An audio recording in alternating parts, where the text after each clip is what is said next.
Olá, boa tarde. Ligações insistentes, ofertas fora de hora, falta de privacidade.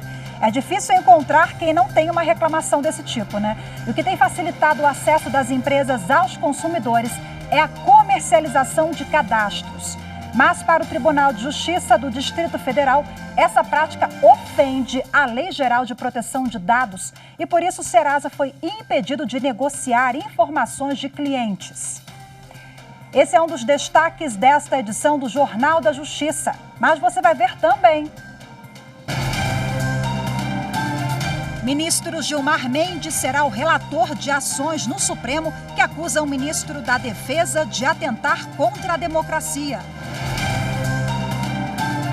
Presidente do Tribunal de Justiça de São Paulo suspende liminar que deu prazo de 15 dias para todos os presos do estado receberem vacina contra a Covid-19. A decisão acolhe pedido da Procuradoria-Geral de São Paulo, que alegou que a vacinação da população carcerária está ocorrendo de acordo com o Plano Estadual de Imunização e com a programação por faixa etária. E ainda, o Ministério Público questiona a divulgação de leitos bloqueados em hospital de campanha da Polícia Militar do Distrito Federal.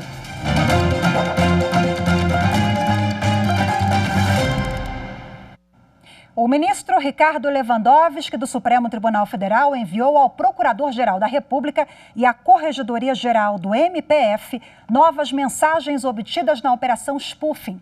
O material foi indicado pelos advogados do ex-presidente Lula e mostrariam que procuradores da Lava Jato teriam negociado e contratado diversos programas de espionagem cibernéticas clandestinas, entre eles o Pegasus, usado para monitorar autoridades, políticos e jornalistas. O ministro Gilmar Mendes, do Supremo Tribunal Federal, recebeu mais duas ações contra as supostas declarações do ministro da Defesa, general Braga Neto. Agora já são 4 ações em que parlamentares acusam o general de atentar contra a democracia.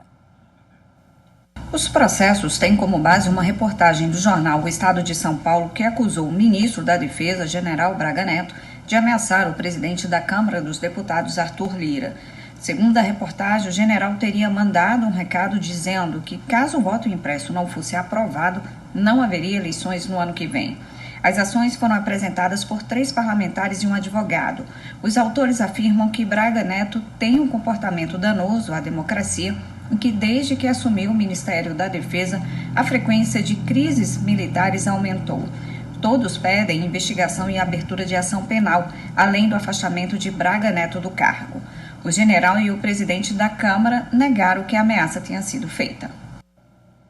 O desembargador Geraldo Francisco Pinheiro Franco, presidente do Tribunal de Justiça de São Paulo, suspendeu a liminar que determinava a vacinação contra a Covid-19 de todos os presos do estado em até 15 dias.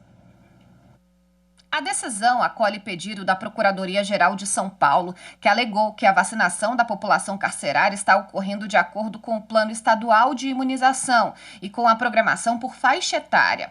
Para o magistrado, é preciso levar em consideração os esforços coordenados para garantir a vacinação dos detentos. Até o momento, segundo o governo paulista, cerca de 56 mil presos foram vacinados no estado. A decisão liminar da juíza Marici Maraldi, da 10ª Vara de Fazenda Pública, foi na última quarta-feira. A determinação de vacinar todos os presos do estado contra a Covid-19 no prazo de 15 dias atendeu o pedido da Defensoria Pública de São Paulo. A magistrada argumentou que houve desrespeito ao princípio da dignidade da pessoa humana, porque, pelo Plano Nacional de Imunização, a população carcerária é grupo prioritário e já deveria estar vacinada. O Ministério Público do Distrito Federal pediu esclarecimentos à Subsecretaria de Planejamento da Secretaria de Saúde sobre divulgação de leitos bloqueados em hospital de campanha da Polícia Militar. O governo mantém a informação no portal da Secretaria, mesmo após a desativação. Ao todo, são 100 leitos bloqueados no hospital da PM porque não tem mais cobertura contratual. Segundo o Ministério Público do Distrito Federal, o contrato encerrou dia 22 de maio e desde então a ProSUS, Promotoria de Justiça de Defesa da Saúde, tem alertado a Secretaria de Saúde sobre a importância de firmar novo contrato. Segundo o Ministério Público, enquanto isso, é preciso retirar a informação sobre os leitos do portal da Secretaria, porque a divulgação pode causar o entendimento equivocado de atendimento médico. A ProSUS requisitou esclarecimentos à Subsecretaria de Planejamento da Secretaria de Saúde. O prazo para a resposta é de 5 dias. O ministro Alexandre de Moraes do Supremo Tribunal Federal manteve a prisão de um homem acusado de liderar um grupo investigado por uma chacina no Ceará. Os detalhes desse caso você acompanha com a nossa consultora jurídica da TV Justiça, Gisele Reis. Olá, boa tarde a todos que nos acompanham. Um homem acusado de ser o líder de uma organização criminosa no Ceará teve o pedido de liberdade negado pelo Supremo Tribunal Federal. De acordo com as apurações, o grupo foi o responsável pela morte de 14 pessoas e por deixar outras 15 feridas. O fato aconteceu em 2018 no bairro Cajazeiras, em Fortaleza. Homens encapuzados, portando armas de grosso calibre, entraram numa festa efetuando inúmeros disparos de arma de fogo. O grupo está sendo acusado de vários crimes, tais como homicídio, tentativa de homicídio, incêndio e organização criminosa. O caso teve grande repercussão e ficou conhecido como a Chacina das Cajazeiras. Os integrantes do grupo criminoso estão presos por uma decisão da Justiça do Ceará, que decretou a prisão preventiva de todos os envolvidos. A defesa do líder do grupo argumenta na Justiça que o processo até hoje não foi concluído e isso caracterizaria constrangimento ilegal por excesso de prazo na prisão. O pedido foi indeferido no Tribunal de Justiça do Ceará e também no Superior Tribunal de Justiça. No STF, a análise coube ao ministro Alexandre de Moraes. Ele lembrou o posicionamento da Corte no sentido de que a razoável duração do processo deve ser apurada à luz das particularidades do caso concreto. Devem ser levadas em consideração, por exemplo, o número de réus, a quantidade de testemunhas a serem ouvidas, a necessidade de expedição de cartas precatórias, a natureza e a complexidade dos delitos imputados, além da atuação das partes. E foi com base nesse entendimento que o ministro indeferiu o pedido, reconhecendo que se trata de um caso complexo que naturalmente demanda maior tempo na conclusão do processo. O Superior Tribunal de Justiça manteve a prisão de um empresário condenado por fraudes previdenciárias. O presidente da Corte, ministro Humberto Martins, observou que o mérito do caso ainda precisa ser analisado em segunda instância. O presidente do STJ, ministro Humberto Martins, indeferiu habeas corpus impetrado em favor de um empresário condenado por fraudes previdenciárias. Nos autos de revisão criminal, a defesa pediu o reconhecimento da continuidade delitiva prevista no artigo 71 do Código Penal, mas a liminar foi negada pelo Tribunal Regional Federal da Terceira Região. Ao recorrer ao Superior Tribunal de Justiça, a defesa alegou constrangimento ilegal e requereu a concessão da liminar para que o acusado pudesse ficar em liberdade até o julgamento final da revisão criminal no TRF3. Mas o ministro Humberto Martins, além de não ter verificado manifesta ilegalidade na decisão, explicou que a matéria não pode ser apreciada pelo STJ porque não foi examinada pelo TRF3, que ainda não julgou o mérito da revisão criminal. Na decisão, o presidente da Corte lembrou que, por analogia, também é possível aplicar ao caso a súmula 691 do Supremo Tribunal Federal, segundo a qual não é cabível a impetração de habeas corpus contra a decisão de relator que, em habeas corpus requerido à instância anterior, indefere a liminar. A 14ª Vara Federal do Distrito Federal anulou a validade de uma norma da Polícia Federal que permitia que delegados definissem quais evidências seriam usadas em inquérito caso técnicas diferentes de perícia apresentassem resultados distintos. A decisão foi provocada por uma ação civil coletiva da Associação Nacional dos Peritos Criminais Federais contra essa medida da PF da Polícia Federal. Segundo a sentença, a norma desrespeita o Código de Processo Penal e outras legislações que garantem autonomia técnica, científica e funcional aos peritos. E você vai ver a seguir, Justiça proíbe Serasa de comercializar dados de clientes. A gente fala sobre esse assunto já já. Eu volto em instantes, fique com a gente.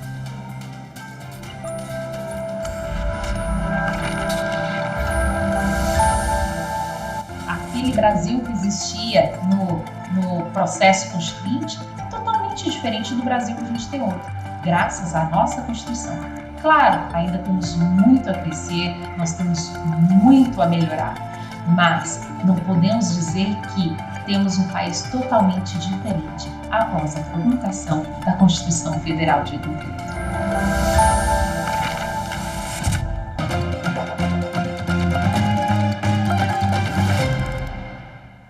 O Tribunal de Justiça do Distrito Federal e Territórios proibiu a Serasa de negociar cadastro de clientes no site da empresa. Segundo a Justiça, essa prática ofende a Lei Geral de Proteção de Dados. Sabe aquelas ligações de números que você não conhece, em que a pessoa do outro lado da linha insiste em falar contigo para oferecer produto ou serviço? Pois é, provavelmente a empresa pagou para ter o seu número. São os chamados mailings, listas com dados pessoais de consumidores vendidas por outras empresas especializadas em formar cadastros. Uma delas é a Serasa, mas de acordo com a nova Lei Geral de Proteção de Dados, a venda dessas informações é ilegal. O Ministério Público do Distrito Federal entrou com ação na Justiça para que a Serasa pare de comercializar dados pessoais de clientes.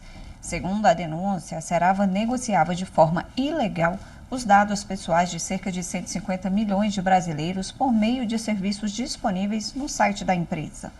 Entre as informações estavam CPF, nome, endereço, telefones, sexo e idade. O custo por cada CPF era de 98 centavos e o comprador poderia montar uma lista com o perfil do público-alvo. A Serasa alegou que as informações buscadas pelo Ministério Público são superficiais e que o serviço é prestado há anos, sem reclamação dos consumidores. Além disso, afirmou que os serviços não ofendem a Lei Geral de Proteção de Dados. Isso porque, segundo a Serasa, as informações não são protegidas pelo sigilo. Mas o Tribunal de Justiça do Distrito Federal não aceitou os argumentos e condenou a Serasa a suspender imediatamente o serviço sob pena de multa de R$ 5.000 por cada venda. Segundo os magistrados, a comercialização de dados é ilícita, uma vez que não houve autorização dos donos das informações. A decisão afirma ainda que a Lei de Proteção de Dados se aplica mesmo se tratando de informações públicas. Este advogado acrescenta que a lei limita o uso das bases de dados, por isso, a venda é ilegal. Todas as utilizações de dados pessoais precisam estar baseadas em uma finalidade específica e eles só podem ser utilizados para aquela finalidade. Quando se tem a venda dos dados, se perde total controle sobre a possibilidade do uso dos dados. A mesma questão é a transparência. Não se tem como ter transparência do que vai ser feito com esses dados, porque não sabe quem vai comprar e para que vai ser utilizado. E quem conversa mais com a gente sobre esse assunto agora ao vivo pela internet é o advogado Rodrigo Veiga de Oliveira. Olá, doutor Rodrigo, boa tarde, obrigada pela participação. Boa tarde, Rafaela, tudo bem? Tudo jóia. Prazer falar com vocês. Prazer é nosso, doutor Rodrigo. Bom, o Brasil não tinha muita tradição, ou nenhuma, no que se refere a essa questão de proteção de dados, né? Eu vejo que é uma nova mentalidade, as empresas estão se adaptando ainda, mas como é que o senhor avalia essa decisão do TJ? Tem um efeito pedagógico importantíssimo, né?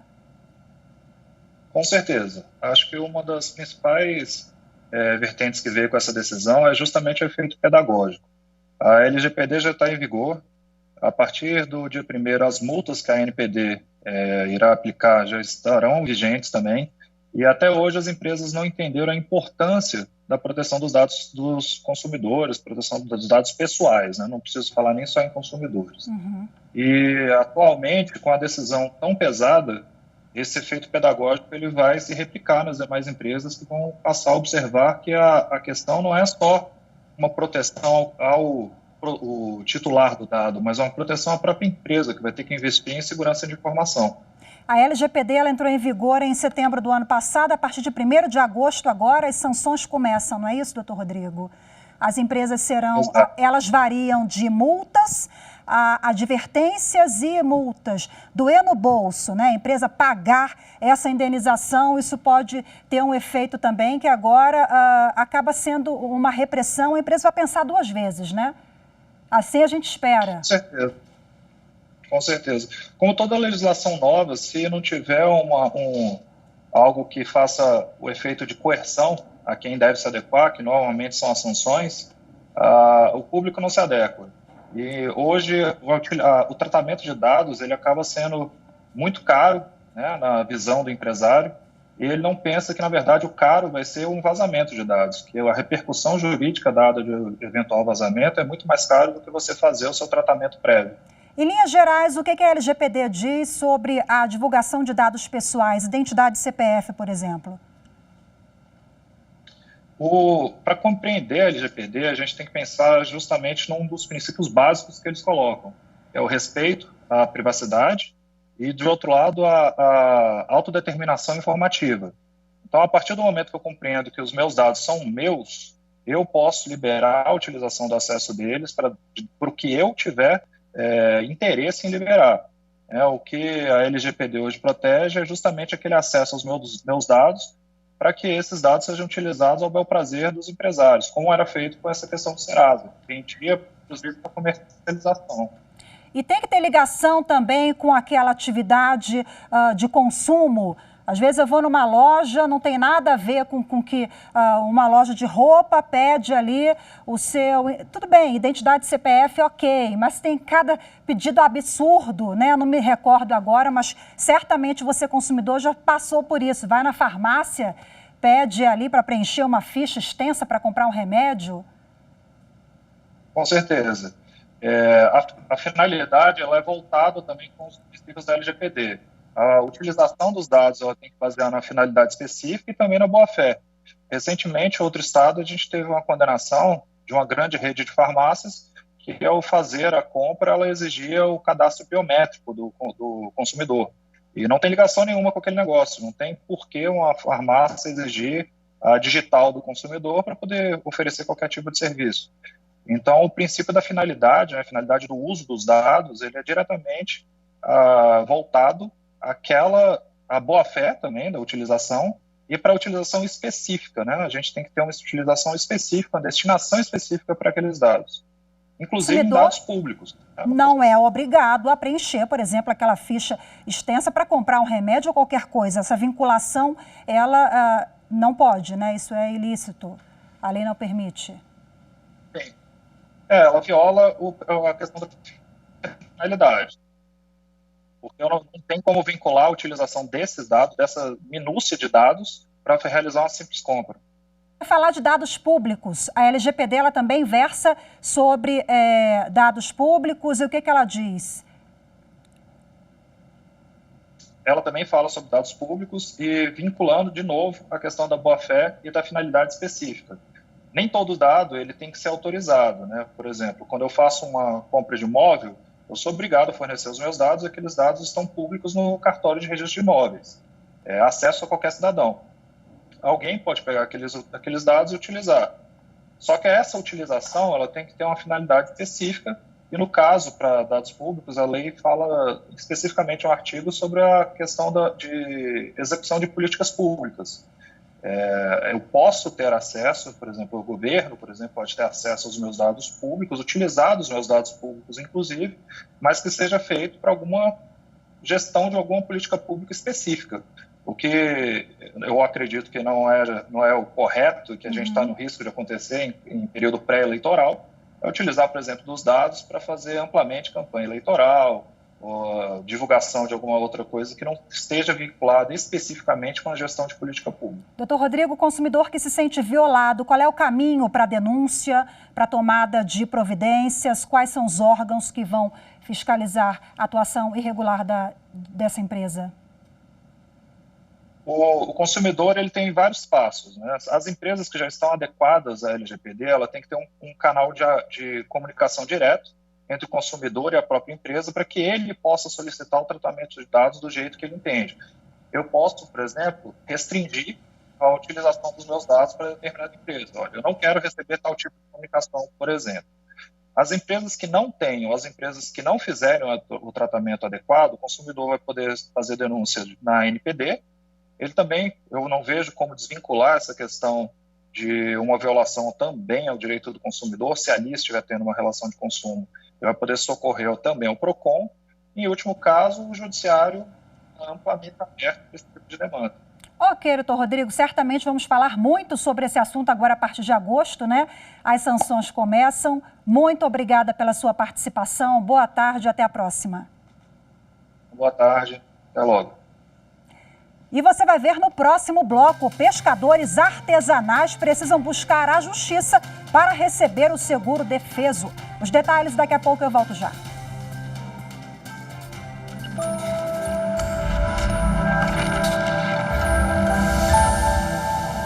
O Brasil adotou como forma de Estado a federação, o que se pode constatar pela leitura do artigo 1º da Constituição Federal, segundo o qual a República Federativa do Brasil é formada pela união indissolúvel dos Estados, dos municípios e do Distrito Federal. A inexistência do direito de secessão revela a vontade da Constituição de que os entes federativos convivam de forma harmoniosa e cooperativa para o fortalecimento do Estado democrático e o desenvolvimento socioeconômico do país.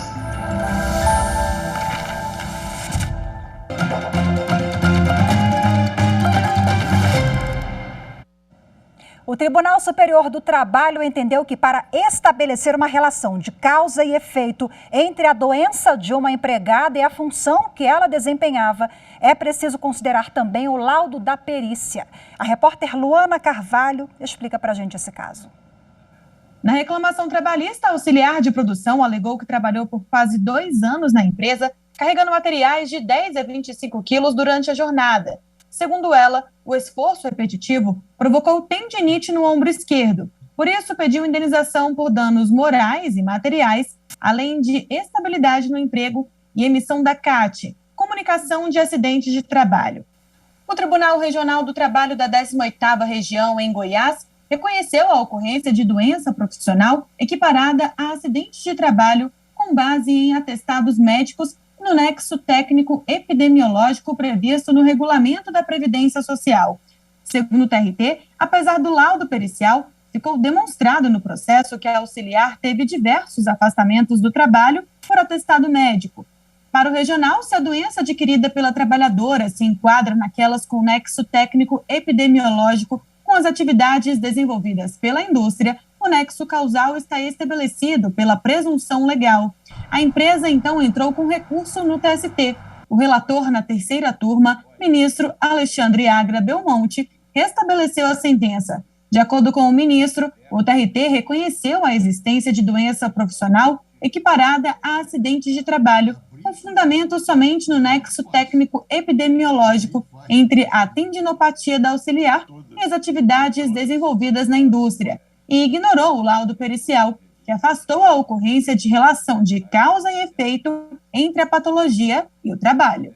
Todos os ministros seguiram o voto do relator. Dessa forma, a empregada não tem direito às indenizações nem à estabilidade no emprego. O seguro defeso é um benefício pago aos pescadores artesanais durante a época de reprodução dos peixes, quando a pesca é proibida. No entanto, muitos casos relacionados ao recebimento desse dinheiro acabam indo parar na justiça. Para os pescadores, o seguro defeso funciona como uma espécie de auxílio-desemprego. Trata-se de um salário mínimo pago de acordo com o número do PIS de cada pescador afetado pelo defeso. Um período em que a pesca fica proibida para ajudar na reprodução de espécies de peixes e crustáceos. Na bacia do Alto Paraguai, por exemplo, este período, chamado de Piracema, vai de outubro a março, mas atrasos no pagamento não são incomuns. E nem sempre os pescadores que realizam o cadastro junto ao governo e apresentam os documentos necessários para comprovar que têm direito ao benefício conseguem recebê-lo. Um grupo deles precisou entrar com uma ação na Justiça Federal e teve resultado favorável. Tanto em primeira como em segunda instância, a Justiça reconheceu aos pescadores constantes na lista anexada ao processo o direito de receber o seguro e sinalizou ainda que a autorização para recebimento vale também para outros pescadores em igual situação. O caso chegou ao TRF1 em Brasília porque, na hora de executar a sentença, ou seja, de cumprir o que determinou o juiz de primeira instância, a União, ré no processo, entendeu que um dos beneficiários precisava apresentar documentos relacionados ao requerimento administrativo do benefício e também à carteira de registro no IBAMA. Mas o relator na segunda turma, desembargador federal César Jatahy, entendeu que, ao autorizar o pagamento, a sentença foi correta, sendo desnecessária a juntada de novos documentos comprobatórios. No caso, o magistrado entendeu que as exigências de documentos pela União somente são cabíveis aos pescadores não incluídos na lista apresentada na ação que deu origem ao processo. O voto de César Jatahy foi seguido à unanimidade pelos demais membros do colegiado. E hoje ficamos por aqui. Muito obrigada pela sua companhia, uma boa tarde para você e até amanhã.